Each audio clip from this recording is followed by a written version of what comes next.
Hey, it's Sumskark11, and after doing a ranking of all the regions in Xenoblade 2, I want to do the same for 3, except 3 has a lot more regions to go through, and a bunch of them that don't really have much there, like Everblight Plain. So I thought instead I would just do a top 10 of the regions that are my favorites in 3.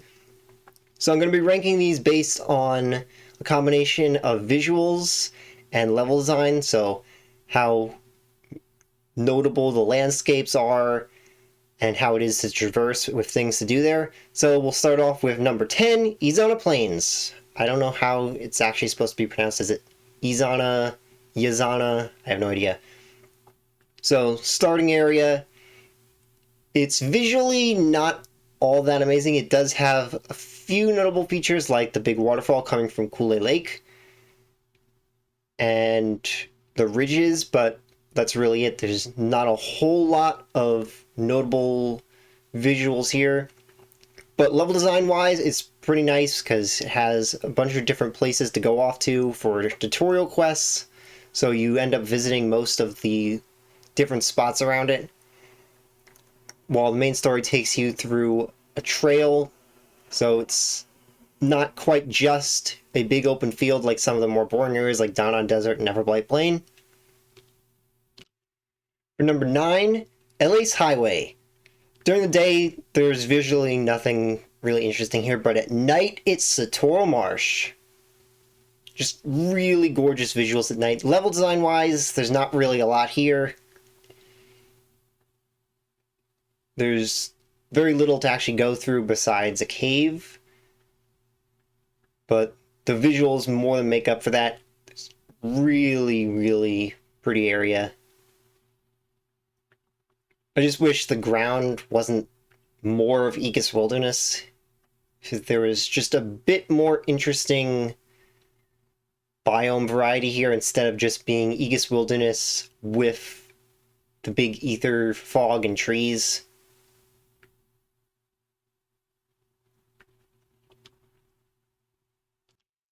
Number 8 then is Aegis Wilderness. So level design wise, this one's really good for taking you through the whole area, having lots of different things to find, and visually it's really stunning with one of the most notable landmarks in the game with the Makana's Hand.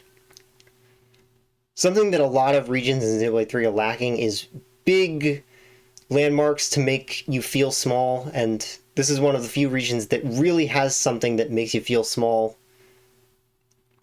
Also, the trees are really nice with adding color to it.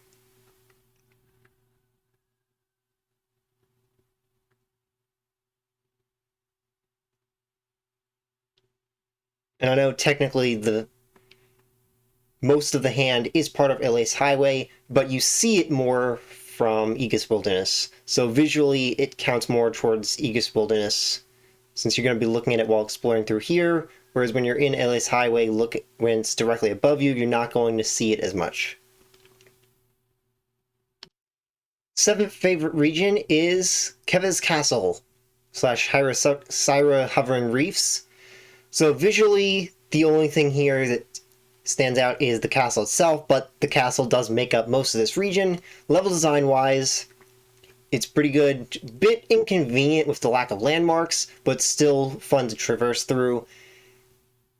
And the main thing is the castle. The castle is a great dungeon, and even though the outside is very visually boring, you always have a view of the castle, so there's always a big landmark to make you feel small. This is one of the other regions that does have a notable landmark to make you feel small.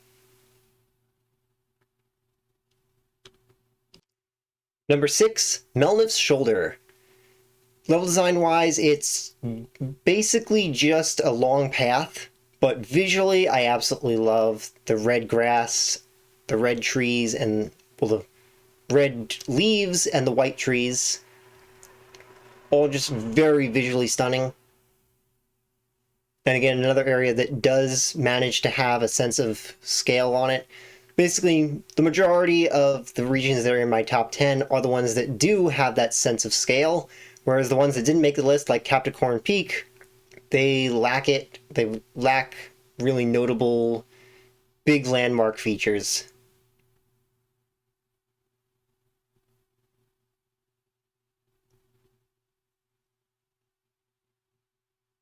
Also, the angles of the sun in this area are really, really nice with the morning light coming through. Number 5, the Great Swords Base. This would be way higher if there was just more to it. Visually, I absolutely love this area. There's so much variety of foliage and different sites. You have the big rocks hanging over everything. You have lots of different types of plants and just a ton of variety to the area. The problem is it's so short and you don't even come back to it except for one quest. Or maybe 2 quests. That's it. The whole area is just so small when this could have been a massive area that you actually have to travel through. Story-wise, it also would have made a lot more sense if you had to travel more through it because of the time frames that they mention at different points in the story. So this would easily be at least number 2 if it was larger, if it took like half the space of Arithia Sea going towards this, or even just a quarter of the space of Arithia Sea going towards this instead, would have probably beaten out Arithia Sea for me. Number 4 then is Raybell Tableland. So this is the only region where the Orion Titan really feels like it's looming over you. Looks weird in a thunderstorm. And in general, I just really like the forested mountain style of it. Not really anything notable landmark-wise here, but there is some nice level design to it with different paths and offshoots to go to different areas. You got the Stephronia tree. It's, I guess, one landmark to it at least, but not really a whole lot of diverse landmarks here. Just generally nice to have a mountain forest area like this.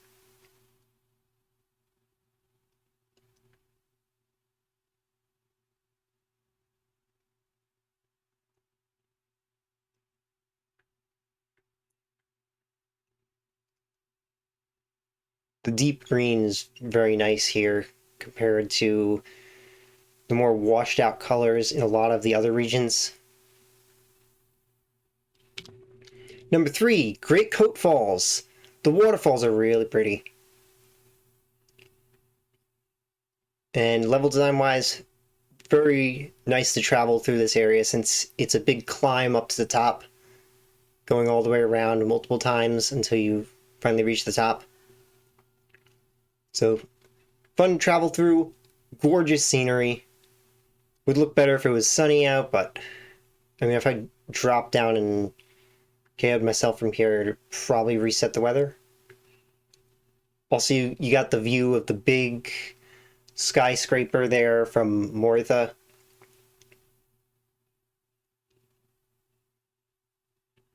Second favorite then is Mock the Wildwood. This would be my favorite if not for just the sheer size of Arithia Sea adding so much to it. Visually and just the aesthetic of Mock the Wildwood is so perfect with the massive forest taking over the post-apocalyptic city. If you've seen my Animal Crossing videos, you know I've made a replica of Mock the Wildwood in Animal Crossing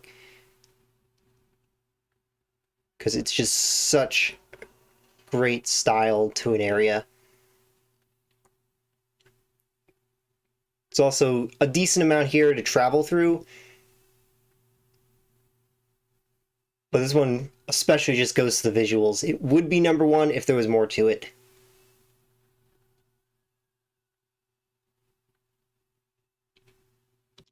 So then my number 1 favorite region, probably not a shock at all since I've already mentioned it a couple times already, Arithia Sea. This one really just goes for the fact that there's so much here, it's such a big area that there's a massive variety of different things to explore and some unique sites. Most of the things here do hold to the same like visual style, but there is a decent amount of variety in visuals too. Each island is its own like little mini region to explore. Then you got the Lost Colony for some more visual variety. And then you have that island over that way, Cape Arcafor, which is very interesting visually. All those glowing vines and stuff around it. Same kind of trees that are in Ilace Highway. And there's also a few of them at Coat Headwater, which is like, I'm not sure if it counts as part of Coat Falls or Moctha, but those trees are found in a variety of places. Also really like the autumn trees here.